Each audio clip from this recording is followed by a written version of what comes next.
안녕하세요. 결혼 5년차 만에 시댁으로부터 자유를 되찾은 30대입니다. 팝콘 없이 보시면 아쉬울 정도니 여러분 팝콘이라도 준비하고 들으시길 바래요. 뭘 상상하던 그 이상의 일이 있었는데요. 왜 지렁이도 밟으면 꿈틀한다고 하죠? 정말 악한 심오한 행동에 결국 저는 손도 안 대고 시원하게 코까지 풀게 되었습니다. 남편이랑은 평범하게 남들처럼 연애하다 결혼했어요. 뭐 뜨겁게 연애를 했다거나 너무 사랑했다고 말할 것도 아니지만 평범하게 적당한 온도로 서로 사랑하고 연애를 했습니다. 어느 정도 연애를 하다 30대에 접어들면서 자연스럽게 결혼까지 이어갔죠. 남편은 저보다 2살이 많았고 남편에게는 3살 어린 남동생이 있었습니다. 사이가 저랑은 조금 서먹한 편이라 많은 대화를 나누지는 않았어요. 저는 대화를 나누고 싶었으나 서방님이 워낙 낯을 많이 가리셔서 쉽지는 않았습니다. 그리고 또 명절이나 이럴 때 아니면 볼 일도 없어서 더 친해지기 어려웠죠. 시모는 그런 서방님과 단둘이 살고 계셨는데 아들 둘을 홀로 키우셔서 그런가 정말 억척스러우셨습니다. 오죽하면 동네 분들이 시모를 쳐다보는 시선에 제가 다 눈치가 보였어요. 그들이 그렇게까지 노려보면 솔직히 눈치가 보이거나 기가 죽을 법도 한데 시모는 전혀 그런 게 없었습니다. 목소리가 크면 이기는 거고 무식하면 이기는 줄 아는 사람이었어요. 사람이 어쩜 저렇게 무식한지 가끔은 함께 다니기가 창피해서 이리저리 도망다닐 때도 있었습니다. 시모는 말투 자체가 거칠고 다정한 스타일이 전혀 아니었죠. 제가 결혼한 지 한 3개월쯤 되었을 무렵 명절 준비를 해야 했습니다. 첫 명절이라서 저는 너무 떨렸어요. 음식을 잘하는 것도 아니었고 시모가 얼마나 목소리가 큰지를 알고 있었기에 이거 조금만 잘못하면 욕 제대로 먹겠다 싶었죠. 남편과 같이 떨리는 마음으로 시댁으로 갔고 전 나름대로 최선을 다해서 했습니다. 그러나 당연히 시모의 눈에는 만족스럽지 못하고 너무 답답해 보였겠죠. 제가 아무리 노력을 해도 그건 어디까지나 제 입장일 뿐이고 시모의 시선에서는 그저 어디서 저런 게 왔을까 싶었던 겁니다. 너 지금 뭐하니? 하기 싫으면 하기 싫다고 할 것이지 뭐하고 있는 게야? 아니에요, 어머님. 제가 잘 몰라서요. 죄송합니다. 네 나이가 몇인데 아직도 명절 음식 하나를 준비를 못해. 너 명절에 몇 번을 보냈는데 너희 엄마는 이런 거 알려주지도 않았니? 그러면서 대체 시집은 뭐하러 보낸 거야? 이거 완전 나더러 똥 치우라는 거야. 뭐야? 에이씨, 비켜. 죄송해요. 비키라고. 재료들이 다 얼마짜린데 꼴값을 떨고 앉아있네. 어디서 저런 게 며느리라고 들어와서는 도움은커녕 일만 벌려놓고 있네. 아우 답답해. 야, 너 청소나 해. 청소나 할 줄 알지? 설마 그것도 못하냐? 아니요, 청소할게요. 에휴, 내 팔자야. 아들 새끼들 힘들게 키워놨더니 며느리라고 들어온 거 상태 좀 봐라. 저게 어딜 봐서 시애미를 돕겠다는 태도야. 야, 너 요리학원을 다니든 너희 엄마한테 가서 배우든 해. 알겠어? 다음 명절에도 이 꼴이면 너 내 손에 죽을 줄 알아? 놀랍지만 시모의 평상시 말투입니다. 딱 저렇게 말하고 끝이면 다행인 거죠. 저 말을 몇 시간 내내 반복해서 했어요. 뒤끝이 길어도 너무 길었고 끝도 없이 말했습니다. 심할 때는 하루 종일, 아니 그 다음날까지도 내내 말하며 그 발진하고 제 욕을 했어요. 처음에는 눈치가 보여서 아무 말도 못하고 죄송하다고 했으나 두 번째 맞이한 명절에서 또 대놓고 제게 너무 심하게 욕을 하시길래 제가 딱 한마디 했습니다. 야, 너 내가 저번에 뭐라고 했어? 이번에도 못하면 너 내 손에 죽는다고 했지? 대체 뭐 하자는 거야? 음식 만들고 있잖아요, 어머님. 저도 저 나름대로 하는 건데 어머니 방법이랑 다르다고 해서 틀린 건 아니죠. 다른 거지. 뭐야? 로마에 왔으면 로마법을 따라야지. 시애미가 이렇게 하라면 이렇게 하는 거고 저렇게 하라면 저렇게 해야지. 네가 뭔데 네 멋대로 하고 있어? 제가 어머님이 아닌데 어떻게 똑같이 하겠어요. 그리고 어머님, 야, 너 이렇게 부르지 마시고 저한테 소리 지르지 마세요. 한두 번도 아니고 매번 그렇게 저 대하시는 거 기분 너무 나쁘거든요. 뭐야? 너 지금 네 기분 나쁘니까 나더러 네 기분 살피면서 말하라는 거냐? 그럴 리가요. 고부 사이에 당연히 지켜야 할 예의는 꼭 지키자는 소리예요. 어머님, 제가 어머님을 어머님이라고 부르도 어머님도 저를 부르셔야 할 호칭이 많이 있잖아요. 야, 너 이렇게 소리칠 게 아니라 어머님도 두세 번 말하는 게 싫어하듯. 저도 싫어하니까 다음부터 그렇게 하지 마세요. 저는 시모에게 대놓고 기분 나쁘다고 말했고 그런 식으로 하지 말라고 했습니다. 시모는 어이가 없다는 듯 저를 노려봤고 궁시렁거리며 또 욕을 하길래 이어서 말했어요. 어머님, 다 들려요. 할 말 있으시면 대놓고 말씀하세요. 한두 번도 아니고 그렇게 뒤에서 궁시렁거리시는 거 보기 안 좋아요. 어머님, 요즘 말로 며느리 앞에 두고 뒷담화 까시는 거 아니죠? 야, 너, 아니, 얘, 너 미쳤니, 정말로? 제가 왜 미쳐요? 할 말 하는 건데, 이게 뭐 잘못인가요? 고부 사이에 문제가 있으면 서로 대화하고 해결을 하면 되는 거 아니에요? 꼭 싸워야 하나? 전 그렇게 생각하는데, 어머님은 아니신가? 아무튼 조심 좀 해주세요, 불쾌하니까. 전 이런 식으로 몇 달에 걸쳐서 결혼 1년차 내내 시모를 쥐잡듯이 잡았습니다. 그러다 결정적으로 시모가 제게 부탁을 해야 하는 일이 생겼죠. 시모가 운전을 하고 가다가 사고를 냈고 그로 인해 500만 원의 합의금이 필요한 상황이었습니다. 시모의 과실이 대부분인데 500만 원 선에서 끝난 것도 정말 다행의 수준이었죠. 남편은 우선 현금이 없었고 서방님은 묶여있는 상황이라 저밖에 없었습니다. 전 이 상황을 모르고 있었는데 갑자기 시모가 제게 전화를 걸어왔죠. 아, 수민이니? 일하고 있지? 힘들어서 어쩌니? 왜? 왜요? 갑자기 왜 그러세요? 갑자기는 무슨 날도 더운데 힘들겠다 싶더라고. 그 수민아, 내가 염치 없지만 부탁할 게 있는데 이번에 차 사고 때문에 500만 원이 필요하거든. 그런데 너 말고는 도와줄 사람이 없어서 혹시 좀 도와줄 수 있겠니? 네, 못 도와드려요.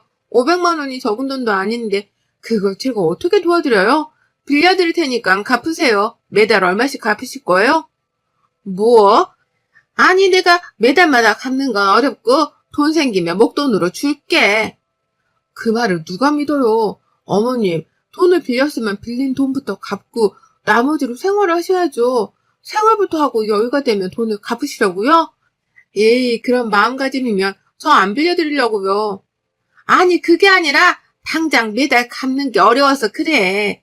그럼 빌리지를 마세요. 저도 이 500만 원 모으는데 얼마나 힘들었는 줄 아세요? 방법은 하나예요. 돈 빌려드릴 테니 매달 갚으시고 차용증이랑 다 작성할 거예요. 저는 돈으로 얽히는 거 딱 싫어하는 사람이라서 어쩔 수 없이 빌려줄 때는 이렇게 확실하게 해두는 게 맞다고 생각하거든요. 에휴, 그래, 알겠어. 그러면 그렇게 하자. 너도 가만 보면 참 유난이다. 아니, 아니다. 고마워. 수민아, 너 덕분에 살았다. 고마우셔야죠. 그리고 한 달이라도 밀리시면 이자 올라가는 걸로 각서도 써주세요. 또 독촉할 거니까 서로 불편하지 않도록 정해진 날짜에 바로 넣어주세요. 어떻게 보면 제가 나쁘게 보일 수 있습니다. 그러나 제가 시무를 짧은 시간에 너무 잘 파악을 했거든요. 어차피 남편이 제게 부탁해서 돈을 빌려줘야 할 텐데 차라리 그냥 빌려줘서 못 받느니 이렇게 확실하게 해두고 또 이참에 시무를 확 잡는 게 좋겠다 싶었습니다. 이 사건뿐 아니라 그 이후에도 저는 시모가 큰 소리를 치면 더 큰 소리로 받아쳤어요. 그래야 시모가 아무 말도 못하거든요. 그렇게 시모랑 서로 지내는 사이가 되었고 시모는 제 앞에서는 친한 척을 하며 제 눈치를 봤지만 제가 돌아서면 쌀벌하게 노려보며 립싱크 욕을 했죠. 궁시렁거리면 제가 바로 뒤돌아서 뭐라고 하니까 소리를 내지 않고 입모양으로만 욕을 하더라고요. 그렇게 욕을 할 거면 안 보이는 곳에서 하던가 거울로 뻔히 모습이 다 보이는데 그러고 있었죠. 시모의 그런 모습을 볼 때마다 사람이 참 부족하구나 싶어서 웃겼습니다. 결국 그렇게 시모와의 전쟁에서도 제가 어느 정도 이긴 상태로 지내고 있었고 나름 편하게 지냈어요. 그러던 어느 날 시댁이 발칵 뒤집어지는 사건이 생겼습니다. 저희 부부가 결혼한 지 4년 차가 다 돼가던 시기였고 급하게 시댁으로 가야 했죠. 갔더니 서방님과 정말 너무 어린 여성분이 무릎을 꿇고 울고 있었고 시모는 오랜만에 고함을 지르며 무식한 모습을 보이고 있었습니다. 30대 초반이던 서방님은 만나던 여자친구가 임신을 하자 결혼하겠다며 시댁으로 온 거예요. 이게 뭐가 문제냐면 그 여자친구가 21살이었습니다. 딱 봐도 너무 어려 보여서 저도 보자마자 놀랬는데 나이가 21살이라는 거 들으니 서방님이 도둑놈같이 느껴졌어요. 서방님네 회사에 들어온 신입 직원이었는데 둘이 어떻게 눈이 맞아서 연애를 했다고 합니다. 아무리 그래도 그렇지 저렇게 어린 친구를 만나는 것도 이해가 안 가는데 만날 거면 피임이라도 똑바로 했어야죠. 안 그래도 어색한 서방님과 더 어색해지고 있었고 좋은 시선으로 보이지는 않았습니다. 솔직히 딱 이때까지만 해도 그렇게 싫어하는 시무의 마음이 이해가 가서 편을 들어줬어요. 새파랗게 어린 게 애를 어떻게 키울 건데 너희들 지금 제정신이냐? 어? 종선 네가 뭔 수로 얘랑 저것을 책임질 거냐고. 네가 돈이 많기를 해. 네 애미가 능력이 있기를 해. 아이고 내가 이러려고 아들 자식을 힘들게 키웠나. 내 죄가 크다 정말로. 아, 너도 그만 울고 말을 해봐. 너네 부모님 이 사실을 알아? 아니요, 아직 모르세요. 어머님 허락받고 바로 집에 가서 허락받을 거예요. 저 지금 너무 어리고 능력 없어서 불안하신 거 알지만 최선을 다할 거예요. 허락해 주세요. 네? 이 아이 절대 못 지워요, 어머님. 제가 잘할게요. 오빠랑 제가 나이 차이가 있긴 하지만 그건 숫자에 불과해요. 정말 진심으로 사랑하는 사이예요. 아이고, 지랄을 하소서. 사랑이 밥 먹여줄 줄 알아? 그 사랑 하나로 결혼하면 행복할 것 같냐? 이 철없는 것들아. 결혼은 현실이야, 현실. 돈 있고 사랑해서 해도 이혼하는 게 부부인데 세상 물정도 모르는 21살짜리가 뭔 애를 키운다고 까부냐? 나는 절대 반대야. 수술해. 엄마 진짜 그렇게 말하지 마. 내 여자고 내 아이야. 내가 목숨 걸고 지킬 거니까 그렇게 알아. 서방님, 어머님 말씀 틀린 건 아니죠. 서방님 입장 이해 못하는 건 아닌데 서로를 위해서 현실적으로 생각해 볼 필요는 있을 것 같아요. 여자친구분도 이제 겨우 21살이면 아직 한창인데 서로를 위해 뭐가 옳은 결정일지를 고민해 보세요. 무작정 어머님이 나쁘다고 하지 마시고요. 네가 웬일로 내 편을 들어주면서 옳은 말을 하냐? 내 말이 이 말이야, 어? 둘 다 멀쩡히 살려면 뭐가 맞는 건지를 생각해 보라고, 어? 무조건 낳는다고 다 책임지는 게 아니라고 이것들아. 낳아서 똑바로 못 키우면 그게 얘 인생 망치는 거라고. 한바탕 뒤집어졌고 끝까지 반대하는 시모 때문에 서방님은 집을 나갔습니다. 둘이 알아서 살겠다며 말이죠. 그 여자친구네 집에서는 어떻게 된 건지 모르지만 결국 허락을 한 모양이더라고요. 결국 서방님은 집을 구해서 여자친구분과 살림을 합치고 혼인신고까지 했습니다. 배가 불러와서 결혼식은 우선 애를 낳고 하기로 했죠. 시모는 극도로 분노했고 때려잡네 뭐네 난리도 아니었습니다. 그러나 서방님은 어디에 살고 있는지 아무도 알려주지 않았기에 찾아갈 수는 없었습니다. 다만 저랑 남편은 어디 사는지 알고 있었고 걱정이 돼서 가봤습니다. 동서지만 너무 어린 동서라 솔직히 쟤들 뭘 해먹고 사는지 걱정이 앞서더라고요. 형님 오셨어요? 오시느라 힘드셨죠? 커피 좀 드릴까요? 음료수도 있어요. 아니야, 그런 건 괜찮고 할 말이 있어서 온 거야. 솔직히 동서가 너무 젊어서 제대로 살지 뭘 해먹고 사는 건지 걱정되더라고. 근데 어쨌든 나는 애도 없이 사는데 동서는 곧 엄마잖아. 어떻게 보면 나보다 강할 거라고 난 생각해. 살다 너무 힘들면 나한테 말하고 도움이 필요해도 그냥 말해. 이렇게 가족이 되었으니 잘 지내보자고. 감사해요, 형님. 저는 형님이 저 별로 안 좋아하는 줄 알았거든요. 내가 좋고 싫고가 어딨어. 우리 둘 다 똑같이 처지인데 하나 명심할 게 있어. 대충은 알겠지만 어머님 성격이 보통이 아니거든. 아마 동수한테는 더 할 거야.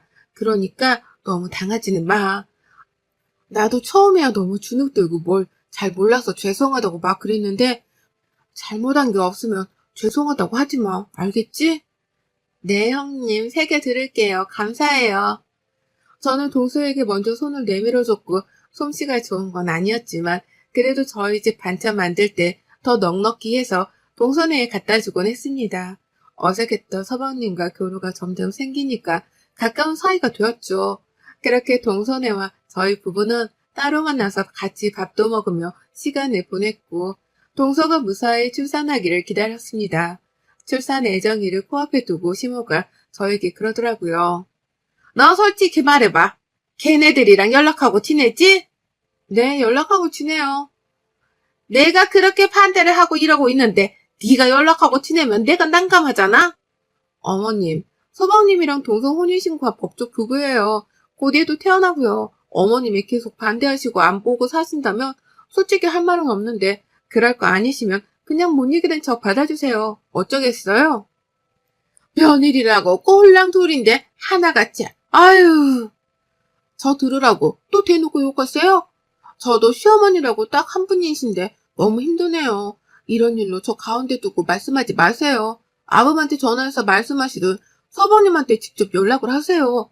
어머님 말대로 저는 이 집 식구도 아닌 며느리인데 왜 저한테 그러세요? 시무를 빼고 저희끼리 잘 지내는 것 같으니 시무는 배가 아팠겠죠.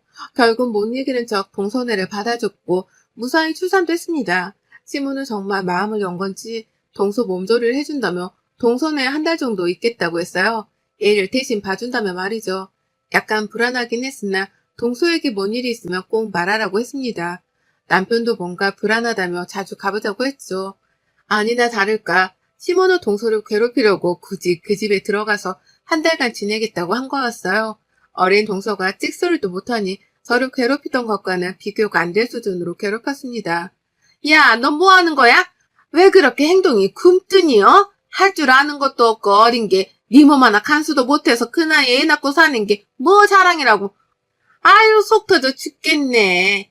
야, 너 보고 있으면 답답해서 손 올라갈 것 같으니까 내 눈에 보이지 않게 다녀. 알겠어? 어머님, 말씀이 너무 심하세요. 야, 내 귀에 네 목소리도 안 들리게 듣기 싫으니까 어우 짜증나 죽겠네. 난 너만 보면 그냥 막 화가 치밀어. 알아? 얘도 총서 닮았으면 예뻤을 건데 네 얼굴 닮아가지고 저게 뭐냐, 어? 마음에 드는 구석이라고 나 하나도 없네 정말. 너 그리고 네 형님 네 편 들어준다고 그거 믿고 까부지 마라. 그러다 죽는다 정말. 저 그런 적 없어요 어머님. 그리고 그냥 저희가 알아서 살 테니까 어머님 집으로 가주세요. 솔직히 저 도와주신다고 오셔서 한 번도 도와주신 적 없잖아요. 그냥 계속 욕만 하시는데 너무 힘들어서 못 살겠어요. 저희 부부가 온 줄도 모르고 시모는 계속 소리를 지르며 동서와 싸우고 있었습니다. 동서가 출산을 앞두고 있었을 때 서방님이 갑자기 야근을 자주 하는 탓에 혹시 몰라서 비밀번호를 저희에게 공유했었거든요. 그래도 초인종을 누르려고 했으나 현관 너머부터 시모가 소리 지르는 게 들려서 제가 남편을 맡고 비밀번호를 직접 눌러서 들어갔습니다. 그리고 몰래 듣고 있었죠. 동서와 한참 대화를 하던 끝에 시모는 갑자기 뒤집개를 들더니 동서의 머리를 막 때리는 거예요. 야! 입 다물어! 입 다물라고! 못 살겠으면 이혼하고 당장 나가던가! 시애미가 말하면 입 다물고 알겠다고 해야지 왜 말대답이야? 너 나 무시하냐? 너 경고하는데 더 처맞고 싶지 않으면 나한테 대들지 마! 저희 부부는 정말 놀라서 시모를 말렸습니다. 저는 동서를 안아줬고 남편은 시모를 말리며 말했어요. 엄마 지금 이게 뭐하는 짓이야 정말? 미친 거 아니야? 어떻게 사람을 뒤집개로 때려? 너희 뭐야 언제 왔어? 어떻게 들어왔어? 지금 그게 중요해? 엄마 이러려고 여기 들어온 거야? 어? 당장 짐 싸 집으로 가. 진짜 해도 너무하네. 엄마 이 사람한테도 이런 식으로 했었어? 나 모르게? 야 아니야. 얘는 얼마나 독한데 맡고 있을 성격이냐? 그걸 지금 말이라고 해? 엄마가 뭔데 사람을 때려? 엄마가 뭐 시어머니라서 며느리를 때려도 된다고 생각하는 거야? 진짜 실망이다. 짐이고 뭐고 다 필요 없이 그냥 나와 당장. 그렇게 남편은 시모를 강압적으로 거의 질질 끌고 나갔고 시댁으로 데려다 줬습니다. 전 동서를 한참이나 달래주고 위로해줬지만 동서는 너무 분하다며 미친 것 같다고 소름 끼친다고 했죠. 들어보니 오늘 일은 약과였습니다. 형님, 저 그동안 너무 힘들었어요. 샤워하러 들어가면서 본인이 입던 팬티를 제 얼굴에 던지면서 손빨래 하라고 하질 않나. 밥 먹다가 제 얼굴에 반찬이며 밥이며 다 손으로 던지면서 네가 처먹어보라고 맛이 있냐고 막 그러질 않나. 남편만 없으면 그렇게 괴롭히더라고요. 내가 말했지? 참지 말라고. 그리고 나한테도 말하라고 했잖아. 그걸 왜 참았어? 얘를 뺏는다고 해서요. 나이도 어리고 무능하니까 강제로 이혼시켜서 얘 못 키우게 영원히 뺏을 거라고 자꾸 협박해서 참았어요. 결국 시모는 동서의 가장 소중한 아이를 걸고 넘어지며 마음껏 동서를 괴롭혔던 겁니다. 이 사실을 서방님에게 모두 말했고 서방님과 남편은 두 번 다시 시무를 안 보고 살겠다고 했죠. 솔직히 엄마가 혼자서 우리 힘들게 키운 건 맞는데 난 더 이상 엄마 못 보겠어. 형 미안해. 연 끊고 살 테니까 그렇게 알아줘. 정수야, 너만 끊을 게 아니라 우리 형제가 같이 끊고 사는 게 맞아. 정도가 지나쳐도 너무 지나쳤고 제정신이면 절대 할 수 없는 일이야. 내가 뒤에서 온갖 방법을 다 동원해서 어르고 달래고 노력 참 많이 했거든. 근데도 이러는 거면 난 못 보겠다, 엄마. 결국 서방님과 남편은 시모와 연을 끊어버렸습니다. 그게 열받았던 시모는 동선회에 쳐들어왔고 마침 제가 동선회에 가던 길이라 목격할 수 있었죠. 제가 들어갔을 때는 동서가 시모의 머리채를 잡고 이리저리 흔들며 악을 쓰고 있었습니다. 당신이 뭔데 나한테 그래? 제발 좀 오지 말라고. 오죽하면 자식들 애미가 싫어서 소름 끼친다고 연을 끊고 살겠어? 내가 나이가 어려도 당신보다 머리에 든 게 많은 것 같은데 경고하는데 한 번만 더 내 앞에 나타나서 시엠이 노릇하면 당신 머리를 그냥 다 뽑아버릴 거니까 그렇게 알아? 시모는 바닥에 나둔고를 진 채 울다가 저랑 눈이 마주쳤고 수치스러웠는지 씩씩거리며 일어섰습니다. 그리고는 저를 노려보길래 제가 한마디 해줬죠. 동서 굵은 소금 한 바가지 가져와. 이렇게 부정타는 물건에는 꼭 뿌려줘야 해. 저기요, 뭘 봐요? 나가세요. 경찰 부르기 전에. 무슨 관계라고 남의 집에 와서 저러고 있는 거야? 웃으며 소금을 부은 동서에게 소금을 건네받고 여전히 노려보는 시모에게 확 뿌려주고 쫓아냈습니다. 그 동선에는 아예 이사를 해버렸어요. 저희 부부는 건들지 못하는데 동서를 자꾸 건드리고 그 집에는 애가 있으니 위험해서 결정했죠. 그리고 여전히 시모와는 아무도 연락하지 않고 지내고 있고 저희끼리는 잘 살고 있답니다. 전 아직도 그날 머리가 산발이 되어 바닥에 뒹군 채 눈이 마주친 시모의 몰골을 잊지 못해요. 통쾌하다 못해 에어컨 파워 냉방을 튼 것처럼 너무 시원했답니다. 여러분의 생각은 댓글로 남겨주세요. 오늘도 시청해주셔서 정말 감사합니다.